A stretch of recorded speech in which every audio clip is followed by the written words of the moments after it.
अव्वल हमद खुदा दा विरद कीजे,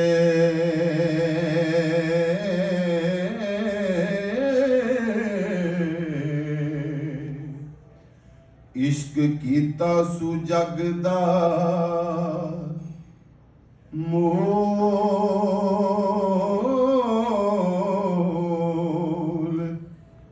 मियां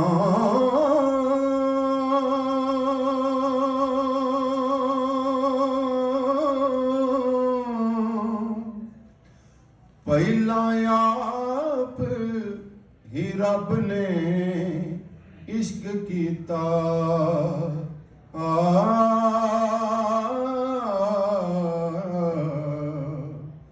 माशूक है नबी रसूल मियां। इश्क फेल है रब दी जात पाए, आशिकों दे सब मफऊल मियां। है सी इश्क ज़हूर है इश्क सारा, इश्क होशियार सदा ममूल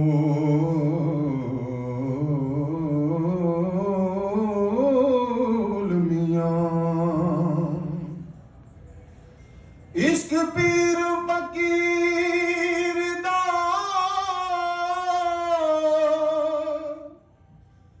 मर्तबा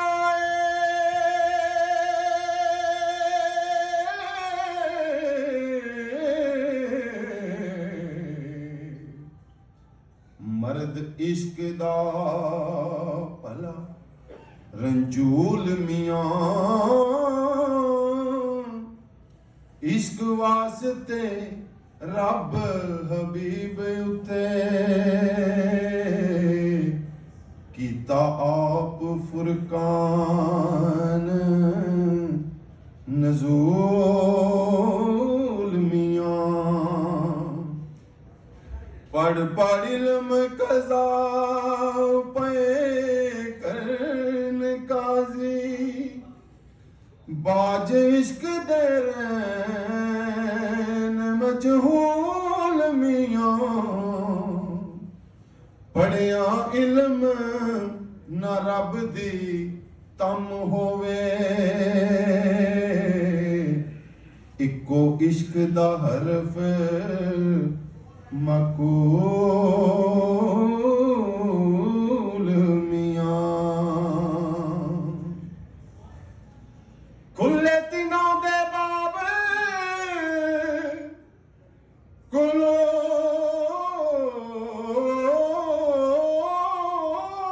बे अंदर, जिना कीता है इश्क कबूल मियां। वारिस आशिकां ते करम रब दाए, जिना कीता है इश्क उसूल मियां। लोकां दे कुछ हीर वारिशां दे बारे कॉन्सेप्ट क्लियर ने, मगर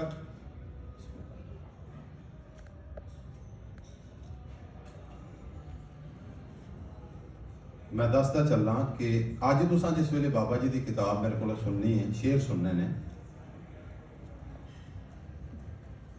जिथे लफ्ज हीर आना है तुसां अपने ज़हन च ये गल बिठा लैनी है। बाबा जी ने ये गल अपनी किताब च लिखी। बाबा जी फरमाते ने हीर रूह ते चा कलबूत जान। बाबा जी फरमाते ने जिथे मेरा जिक्र मेरे किताब हीर दा लफ्ज आना है, तुसां उहदे तो मुराद ये लैनी है कि सैयद वारिस शाह इंसान की रूह की गल करन लगे ने। ते चा कलबूत जानो, बाबा जी फरमाते ने जिथे रांझे का तुहां नाम सुन लेना कि उहदे तो मुराद सैयद वारिस शाह रहमतुल्लाह अलैह ने तुहाडी बॉडी स्ट्रक्चर और ढांचे की गल की है। पंज पीर ने पंज हवास ने। बाबा जी फरमाते ने कि जेड़े मैं पंज पीरां दा लफ्ज़ इस्तेमाल किया है, जिथे आना है तुसां समझ लेना है कि सैयद वारिस शाह इंसान की हवासे खमसा का जिक्र करन लगे ने। जेड़े बायोलॉजी के स्टूडेंट हो इस गल नूं जानते हैं कि वेखण की हिस्स, सुंघण की हिस्स, चखण की हिस्स, समात करन की हिस्स ते महसूस करन की हिस्स, ये पंज हिस्सां दा नाम है पंज पीर। पंज पीर ने पंज हवास तेरा जिन्हां थलपना तुद नूं लाया है। ये रूह कलबूत का जिक्र साला नाल अकल दे मेल मिलाया है। तो वारिस शाह मियां लोकां कमलियां नूं किस्सा जोड़ हुशियार सुनाया है। बाबा जी फरमाते ने जिन्हें मेरी किताब नूं दुनिया वाले पासे लैना ना किसी कुड़ी मुंडे का किस्सा, वो नहीं एडे सियाणे, क्योंकि बाबा जी अपनी किताब च फरमाया एक कुरान मजीद दे मानी ने जेडे कौल भी है वारिस शाह दे। ते हुण जे असीं कुरान पाक पढ़िए तो वो आ जाता है बिस्मिल्लाहिर्रहमानिर्रहीम अल्हम्दुलिल्लाहि रब्बिल आलमीन अर्रहमानिर्रहीम मालिकि यौमिद्दीन इय्याका नअबुदु व इय्याका नस्तईन इहदिनस सिरातल मुस्तकीम सिरातल लज़ीना अनअमता अलैहिम गैरिल मग़दूबि अलैहिम वलद्दालिन आमीन।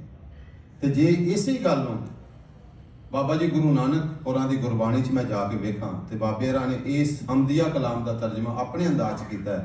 बाबा जी गुरु नानक हरां लिखिया है एक औनकार सतनाम किरता पुरख निरभाओ निर्वैर अकाल मूरत अजूनी सह पंग गुरपुर साध जा। बाबा जी भी फरमाते ने अल्लाह एक रिजक देन वाला वो दाता है, ओदा धी पुत्र कोई नहीं, वो सत्तां जमीना और सत्तां आसमाना का मालक है। ये बाबा जी गुरु नानक होरां लिखिया है। इसी गल नूं अगर मैं बाबा जी वारिस शाह सरकार की किताब नूं लावां तो बाबा जी ने इस किताब का आगाज ही अल्लाह पाक की हमद तो किया। बाबा जी फरमाते ने समात करो अल्लाहू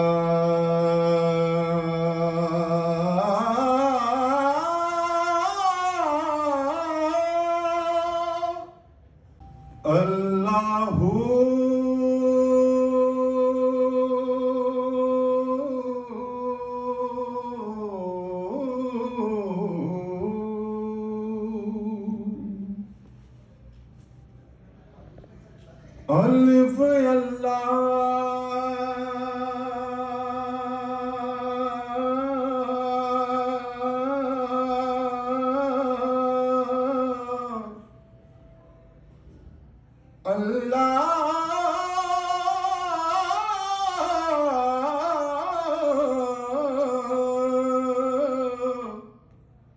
चंबे दी बूटी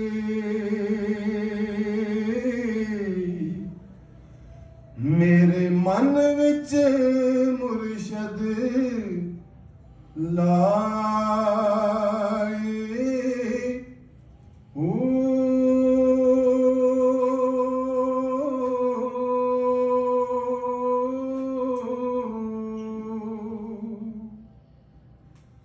नफी असबात दा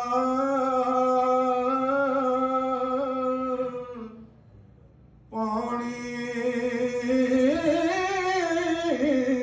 मिले अस हर रगे हर जाए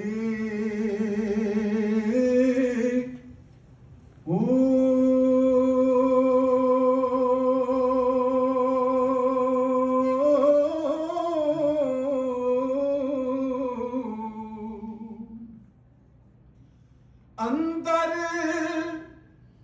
बोटी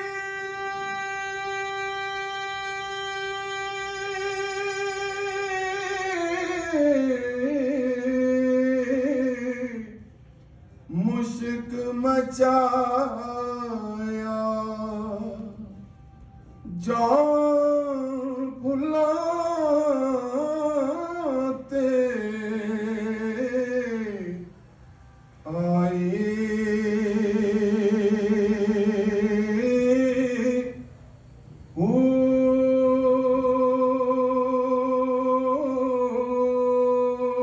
ਉਹਨਾਂ ਸਮਾਤ ਫਰਮਾਣਾ ਇਹ ਬੰਦ ਦੀ ਅੱਜ ਤੁਸੀਂ ਪਹਿਲੀ ਦਫਾ ਵੰਡ ਸੁਣੋਗੇ। ਇਸ ਤੋਂ ਪਹਿਲਾਂ ਮੈਂ ਦਾਅਵਾ ਕਰਨਾ ਤੁਸੀਂ ਕਿਸੇ ਇਨਸਾਨ ਕੋਲੋਂ ਇਹ ਵੰਡ ਨਹੀਂ ਸੁਣੀ ਹੋਵੇਗੀ। ਇਨਸਾਨ ਦੀ ਤਖਲੀਕ ਦੇ ਉੱਤੇ ਡਾਕਟਰ ਸਾਹਿਬ ਨੇ ਲਿਖਿਆ ਗਿਆ। ਬਾਬਾ ਜੀ ਲਿਖਦੇ ਨੇ ਚੇਲਿਆਂ ਗੁਰੂ ਦਾ ਬਚਨ ਪ੍ਰਵਾਨ ਕੀਤਾ। ਚੇਲਿਆਂ ਗੁਰੂ ਦਾ ਬਚਨ ਪ੍ਰਵਾਨ ਕੀਤਾ। ਇੱਥੇ ਗੁਰੂ ਤੋਂ ਮੁਰਾਦ ਬਾਬਾ ਜੀ ਵਾਰਿਸ ਸ਼ਾਹ ਅੱਲਾਹ ਪਾਕ ਦੀ ਜ਼ਾਤ ਲੈ ਰਹੇ ਨੇ। ਬਾਬਾ ਜੀ ਫਰਮਾਉਂਦੇ ਨੇ ਤੇ ਚੇਲਿਆਂ ਤੋਂ ਮੁਰਾਦ ਬਾਬਾ ਜੀ ਨੇ 4 ਫਰਿਸ਼ਤੇ ਲਏ ਨੇ। ਚੇਲਿਆਂ ਗੁਰੂ ਦਾ ਬਚਨ ਪ੍ਰਵਾਨ ਕੀਤਾ, 4 ਸੁਰਗ ਦੀਆਂ ਮਿੱਟੀਆਂ ਮਿਲਦੀਆਂ ਨੇ। ਇਹ ਇਨਸਾਨ ਆਪਣੀ ਤਖਲੀਕ ਵੱਲ ਧਿਆਨ ਮਾਰ, ਅੱਗ, ਹਵਾ, ਪਾਣੀ, ਮਿੱਟੀ ਤੋਂ ਇਹਨਾਂ ਚੀਜ਼ਾਂ ਦਾ ਅਨਸਰ। ਚੇਲਿਆਂ ਗੁਰੂ ਦਾ ਬਚਨ ਪ੍ਰਵਾਨ ਕੀਤਾ, 4 ਸੁਰਗ ਦੀਆਂ ਮਿੱਟੀਆਂ ਮਿਲੀਆਂ ਨਹੀਂ। ਸੱਪਾ 360 ਜਾਂ ਭਵੀਂ ਤੀਰਥ ਵਿੱਚ ਗੁਰਾਂ ਦੇ ਮੰਤਰਾਂ ਕੀਲੀਆਂ ਨੇ। ਬਾਬਾ ਜੀ ਫਰਮਾਉਂਦੇ ਨੇ ਇਹ ਇਨਸਾਨ 360 ਤੇਰੇ ਅੰਦਰ ਅੱਲਾਹ ਪਾਕ ਨੇ ਹੱਡੀਆਂ ਦੇ ਜੋੜ ਰੱਖੇ ਤੇ ਵਿੱਚ ਗੁਰਾਂ ਦੇ ਮੰਤਰਾਂ ਕੀਲੀਆਂ ਨਹੀਂ। ਜਿੱਥੇ ਅੱਲਾਹ ਸੋਹਣੇ ਨੇ ਇਹ ਜੋੜ ਲਾ ਸਕਿਆ, ਦੁਨੀਆ ਦਾ ਕੋਈ ਡਾਕਟਰ ਜੰਮਿਆ ਹੀ ਨਹੀਂ ਉਹ ਲਾ ਕੇ ਦੂਜੇ ਪਾਸੇ ਲਾ ਸਕੇ। ਕੋਈ ਡਾਕਟਰ ਦੁਨੀਆ ਦਾ ਐਸਾ ਨਹੀਂ ਵਿਖਾ ਸਕਦੇ ਜਿਹੜਾ ਸੱਜਾ ਬਾਜ਼ੂ ਜਿਹੜਾ ਖੱਬੇ ਪਾਸੇ ਕਰੇ ਤੇ ਇੱਧਰ ਦਾ ਉੱਧਰ ਕਰੇ। ਜੋ ਮੇਰੇ ਰੱਬ ਦੀ ਤਖਲੀਕ ਹੈ ਇਹਨੂੰ ਕੋਈ ਨਹੀਂ ਕੋਈ ਕਹੇ ਕਿ ਡਾਕਟਰ ਮੈਂ ਇੱਥੋਂ ਅੱਖ ਚੁੱਕ ਕੇ ਇੱਥੇ ਲਾ ਦਿਆਂ, ਜੀ ਨਹੀਂ ਹੋ ਸਕਦਾ। ਨੌ ਨਾਥ ਬਵੰਜੜਾ ਬੀੜਾ ਹੈ। ਬਾਬਾ ਜੀ ਫਰਮਾਉਂਦੇ ਨੇ ਐ ਇਨਸਾਨ ਤੇਰੇ 9 ਸੁਰਾਖ ਨੇ। ਬਵੰਜੜਾ ਬੀੜਾ ਹੈ।